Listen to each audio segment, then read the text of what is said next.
Kara bunu kızıldı.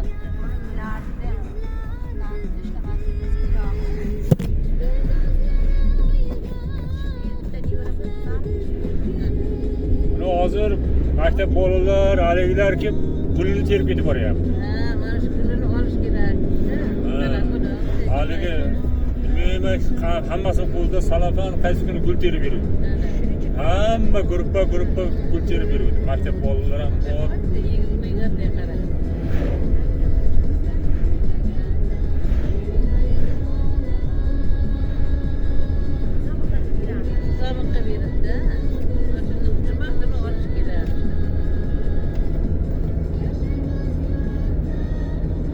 Hali jumaga da gul tugmaydi. Nega bu hafta jumaga da gul tugib beradi-da. Ha, bu haftaga tugaydi.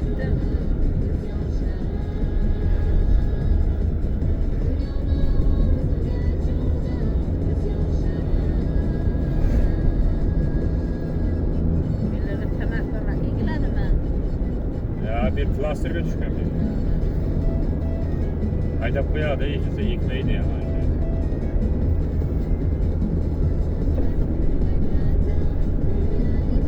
Tamak bo'lmasa firma alingizmi? Ha. Tamak ham yaxshi ekan. Ancha odamga 20 ekan.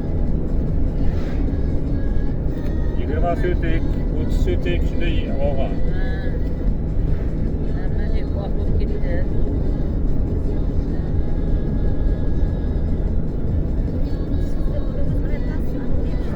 Ha?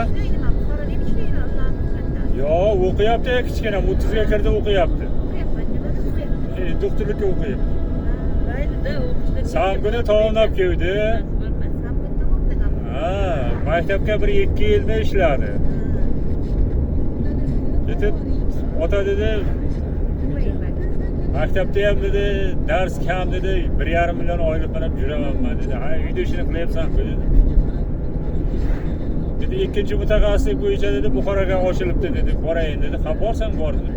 Dedi, ilashib ketib qoldi dedi. Yo'q, davolash bo'yicha. Ikkinchi kursdan ketdi, endi bir yil tov o'tdi mana. Endi yana 4 yil qolyapti-da. Kontrakt to'lab berishim kerak 16 milliondan. Ha?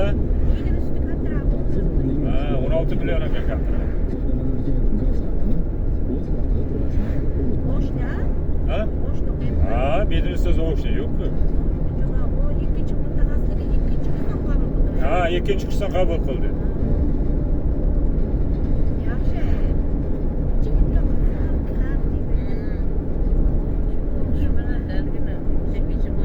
Bu boshida ham Medinusga 2 yil harakat qildi, kirolmadi-da. Pul berdim ham.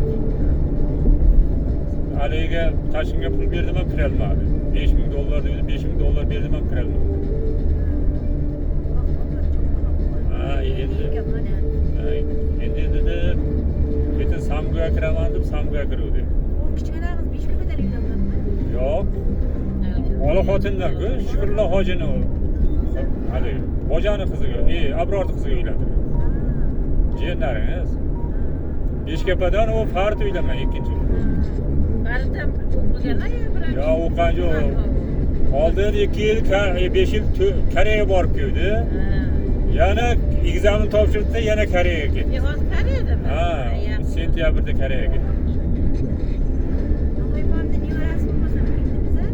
Ha, Noyabonda nevarasi. Noyabonda nevarasi. Bolachalar bormi? Ha, bir qizi bor. Nechinchi kun? Yili o'g'limiz. Ha? 30 ga kirganda nechinchi yili u? 95. Meni o'g'lim qanday ekan? Ha, 30 ga kirdi. Studiyada Dilshod Nurga. Armiya borib keldi. Shavkat Mirziyoyev 14 martani Birlashgan Millatlar Tashkiloti bosh kotibining o'rinbosari, Birlashgan Millatlar Tashkiloti ayollar ijrochi direktori Shimmas Sami Batus boshchiligidagi delegatsiyani qabul qildi. Birlashgan Millatlar Tashkiloti delegatsiyasi shu kunlarda Samarqand shahrida bo'lib o'tgan Diskuteraga mi?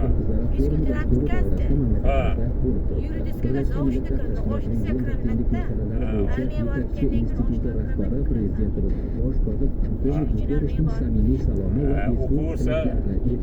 Diplomi bir kun. ularning mavqeini tubdan yaxshilash va jamiyatdagi maqomini oshirishga qaratilgan yuksak baho berildi. Uchrashuvda mamlakatimizning Birlashgan Millatlar Tashkiloti ayollar huquqiy hamkorligini yanada rivojlantirish masalalari ko'rib chiqildi. Ta'kidlash joizki, O'zbekiston qilish va manfaatlarni ilgari surish sohasidagi barcha asosiy xalqaro konvensiyalarga qo'shilgan Birlashgan Millatlar Tashkilotining tegishli komissiyasi ishida faol ishtirok etmoqda. Osiyo xotin-qizlar forumining samarali yakundalari yuqori baholandi. Ushbu forumning Osiyo mintaqasida ayollar huquqlarini kengaytirish masalalari bo'yicha doimiy muloqot platformasiga aylantirish mumkinligi ta'kidlandi.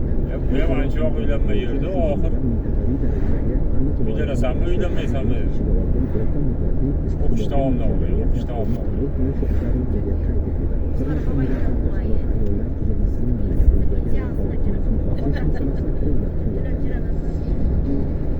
Prezident tomonidan imzolangan qonunlar ayrim qonun hujjatlariga qo'shimcha va o'zgartirishlar kiritildi. Soliq kodeksiga kiritilgan o'zgartirishlarga ko'ra, zarurlik buyumlarini ishlab chiqarish uchun foydalaniladigan qimmatbaho toshlarni O'zbekiston hududiga olib kirish qo'shilgan qiymat solig'idan 2024 yil 1-yanvargacha ozod qilinadi. Kasb uyushmalari Oldin o'qiganda olmaydi. Qizlarida, Tamagida qizg'an aytdi, o'zimiz qaloqmiz.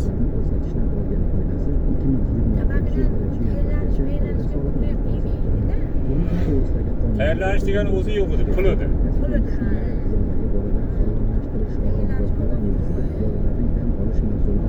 Tayyorlaydi dersa ham yo'q edi, olib pul bersangiz o'qiveraydi.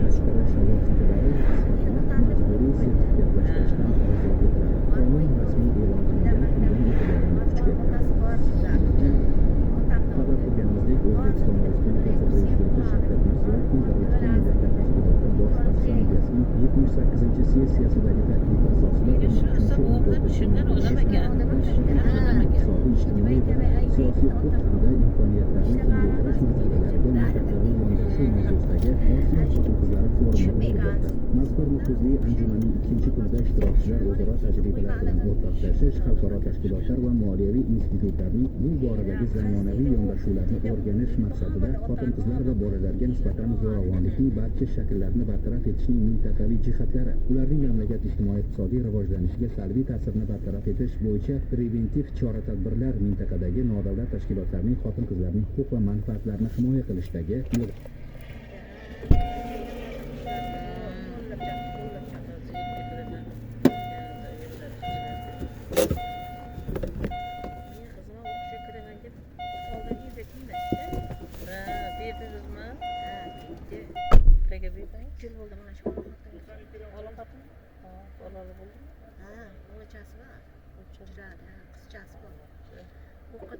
endi hozir maktabda ishlayapti.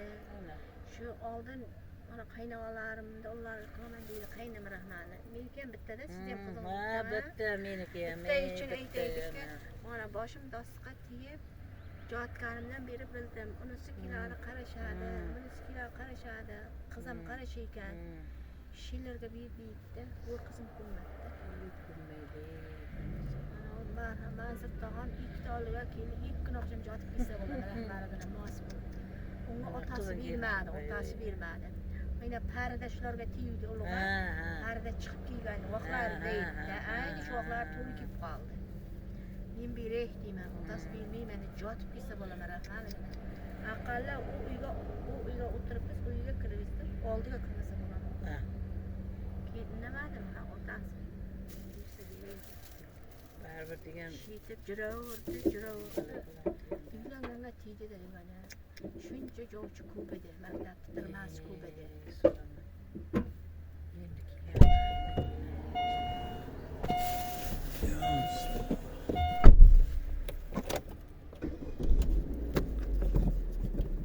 uchrashuvlarda taqdimotlar bo'lib o'tdi. Ushbu xalqaro anjumanlar yoqilg'i energetika sohasida tajriba, strategiyalar almashishni ta'minlovchi noyob biznes platformadir. Mazkur anjumanlar natijalari iqtisodiyotning barcha muhim sektorida innovatsion yechimlar va strategiya mana karamat tunongina o'ylab yuraydik. Mana qaridik bir faslda. O'zbekiston elchisi Nodirjon Turg'unov